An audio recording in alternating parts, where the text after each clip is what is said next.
Alors bonjour, aujourd'hui on est à Manderen, dans le jardin de Julie. Alors je suis très contente qu'on soit à Manderen, parce qu'à Manderen, c'est un village frontalier, on a tendance un petit peu à tout couper, à tout tondre. Ici, c'est un petit peu différent.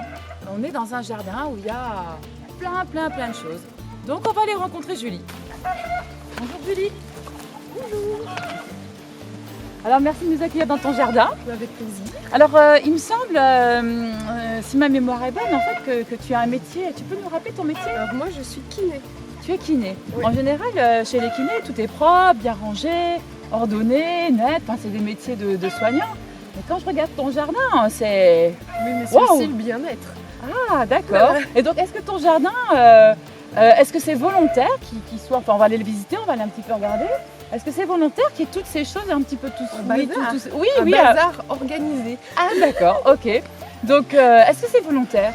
Oui, déjà parce qu'on n'a pas le temps d'en faire un terrain de golf, puis je joue pas au golf. D'accord, bonne nouvelle pour la nature. Voilà. Mais c'est aussi parce que bon, on est là depuis pas tout à fait 2 ans, mais si on coupe trop, on va pas voir ce qui viendrait naturellement. Donc on laisse un petit peu, on analyse un petit peu ce qu'il y a déjà sur le terrain. Par exemple, les parterres de fleurs, on s'y est pas encore attardé, mais on regarde un petit peu ce qu'il y a eu par le passé. Et puis on met en route un potager, et puis on parle un peu de forêt comestible, mais là c'est pas du tout une forêt, mais en tout cas avec des arbres et on va dire des choses vivaces qui vont rester et qui nous donnent pas trop de travail tous les ans, quoi. On va visiter. Ouais. Tu nous présentes un petit peu ton jardin secret, ton endroit merveilleux. Alors où tu veux, on te suit. Alors ici au milieu, on avait la paille des lapins. Donc le fumier, c'est un fumier assez propre, donc c'était vraiment de la paille. Donc on a mis tout notre compost, fumier compost de l'année, et puis on a mis les patates, voilà. Donc tu as des lapins, si j'ai bien entendu? Oui. On pourra les voir? Bien sûr. D'accord. Donc voilà, donc on a mis on a essayé de faire des pommes de terre sur paillis, comme ça se faisait, je crois, en Bolivie, s'il me semble bien. On a des amis qui ont fait ça en Alsace, ça a bien marché. L'avantage, c'est qu'il n'y a pas besoin de retourner la terre, parce que moi je suis un petit peu feignante et je sais que c'est pas très bon pour le dos. Donc si je peux m'en passer et qu'en plus je peux utiliser mon tas de fumier, je suis super contente. Là, j'ai entendu il y a pas longtemps qu'il y a quelqu'un qui a écrit un livre justement sur le jardin du paresseux ou quelque chose comme ça. Ouais, voilà. Alors finalement, moi, on en fait mieux c'est. Hein. Ouais, c'est pourquoi ça. On s'en mais on a temps toujours quelque chose quand même à faire, parce que quand c'est pas ça, c'est autre chose.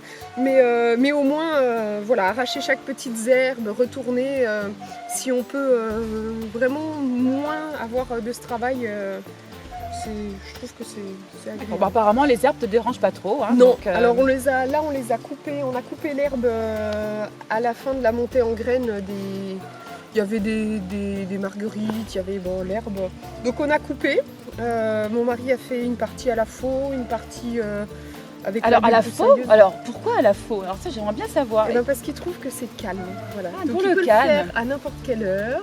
Il n'y a pas de bruit, on peut se parler au jardin quand il passe la faux et il ne sent pas les gaz d'échappement.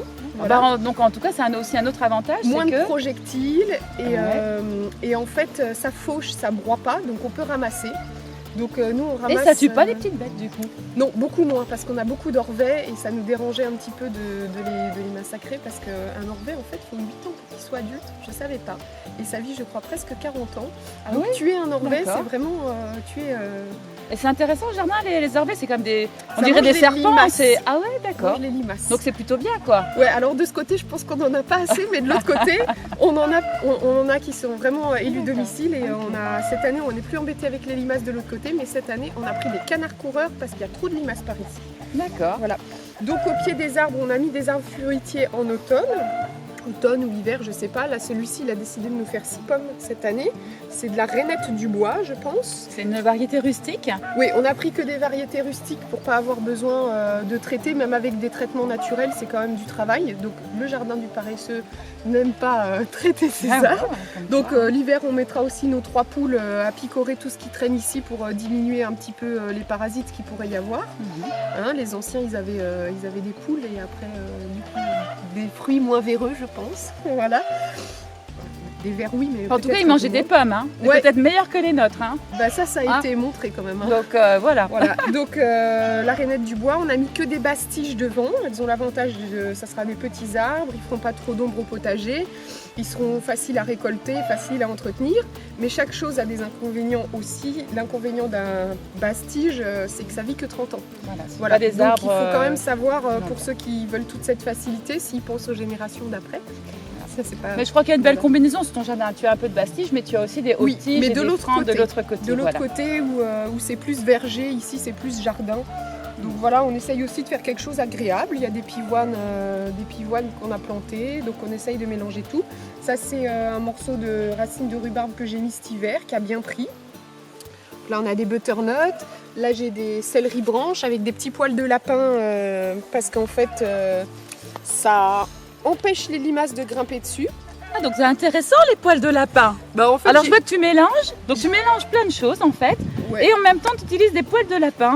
Enfin, tout est recyclé en fait. ouais. Petit concombre Ah, lemon. J'en avais jamais vu encore. Alors, Concombre lemon, voilà. donc concombre citron en fait. Oui, parce qu'il fait la taille d'un citron. Et il va plus ou moins. grandir plus ou il reste comme Pas ça? vraiment beaucoup plus, donc c'est des, on va dire en portions individuelles. D'accord. Voilà, sans emballage, mais portions individuelles. C'est pour l'apéro en fait. C'est ça. C'est Mais l'apéro nature. moi, je sais que je l'emporte au travail. J'en emporte un, par exemple, et j'ai un petit économe. Je l'épluche et je le mange comme ça.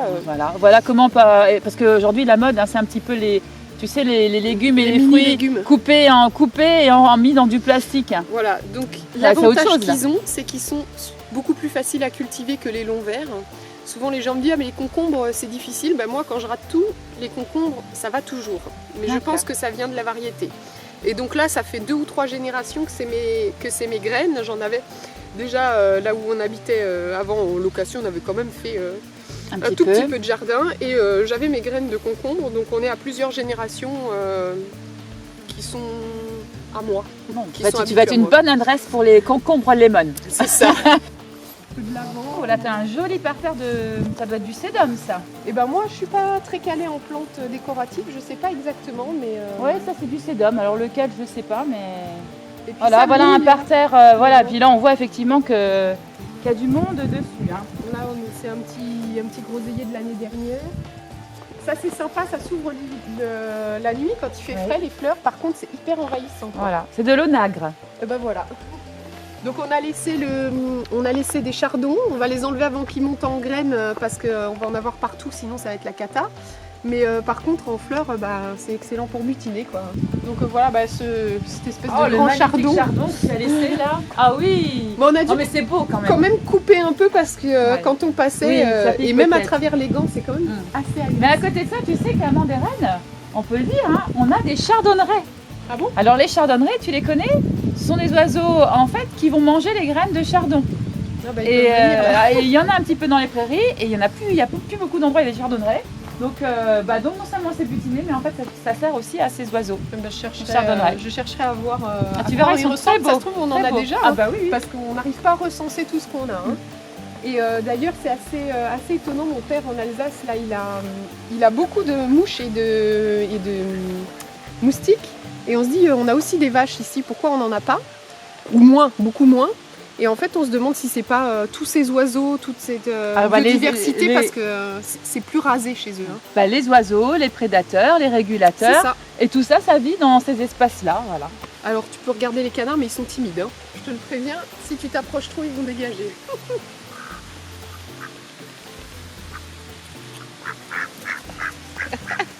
Ara, hein, là ça a déjà repoussé. Hein. Donc c'est la doyenne, j'en ai 8. D'accord. Donc là c'est sa fille, la petite Dodu.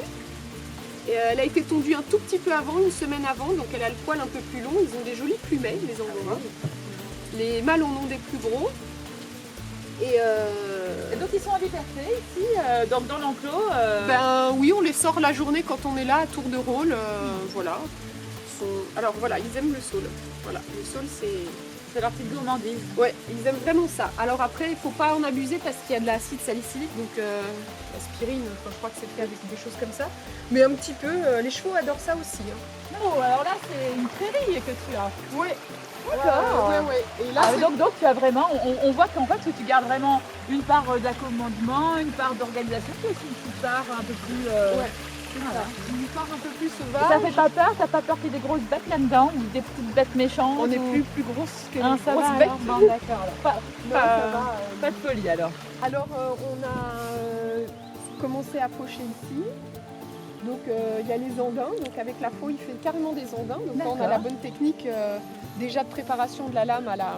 Elle est laminée avec un marteau. Et puis après avec la pierre. Ça coupe quand même beaucoup mieux. Et puis il fait un tas. Le tas, on va le mouiller. On prend de l'eau en hauteur, on fait siphon, on arrose pendant une nuit le tas qui va composter. D'accord. Voilà. Ça c'est une belle technique, je suis pas sûre qu'il y a encore beaucoup de monde qui la connaît ou qui saurait le faire. Et ben pour l'eau c'est un avantage parce qu'on fait tout sans pompe électrique, juste par pente.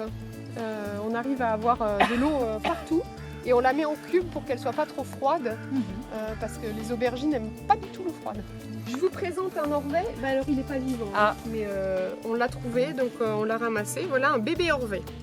Donc c'est 7-8 ans et après il sera adulte. Enfin, oui. Le pauvre là, il n'a pas eu... Ouais. Bon, après, voilà, c'est pas un serpent, c'est là un lézard. Il n'a pas de pattes mais c'est un lézard, il ne mord pas, il fait rien du tout. C'est que du bien. Ils sont très très fragiles parce qu'ils courent pas comme les lézards, ils s'enfuient pas. Donc c'est vrai qu'ils sont un peu à la merci de nos tondeuses, des broussailleuses. Ils aiment bien les petits tas de pierres, les petits tas de compost. Dans le compost, ils se mettent beaucoup, donc faire attention quand on récolte son compost. Donc mais c'est important voilà, d'avoir toutes ces petites cachettes pour qu'ils puissent avoir ces petits habitants. On a fait des caisses. Donc on a récupéré du bois, on a utilisé des fers à béton et on les a remplis de fumier. Voilà, du fumier qui était déjà bien décomposé. Donc le seul inconvénient du terrain, c'est qu'on ne peut pas venir avec un véhicule, donc on a dû la brouette et les seaux. Donc il en a fallu beaucoup. Heureusement qu'on a quelques amis qui nous ont aidés un tout petit peu. Voilà. Donc on voit bien qu'ils ont été remplis, je crois, en mars. Et on voit déjà, ils étaient à ras-bord, ils débordaient. Hein. On a déjà chaud. Hein. On voit déjà que ça a chaud. La porte, hein. Ça a chaud et surtout ça a déjà bien diminué en volume. Hein. Donc malheureusement le compost il faut l'amener très souvent, c'est pour ça qu'on a fait... Mais ça ne manquera pas de matière ici. Non, ça manquera pas de matière parce qu'on taille les noisetiers, on fait des rotations de 5 ans, on ferme les languettes, on ferme les portes et puis on garde bien la chaleur. Donc là il y a des porte-graines de radis. Donc ça c'est nos radis du printemps qu'on a sélectionnés, les plus beaux pour monter en graines. Donc pour faire nos graines de radis parce que je n'achète pas mes graines. Julie, si tu devais dire 3 mots pour ton jardin, donne-moi 3 mots qui définiraient ton jardin.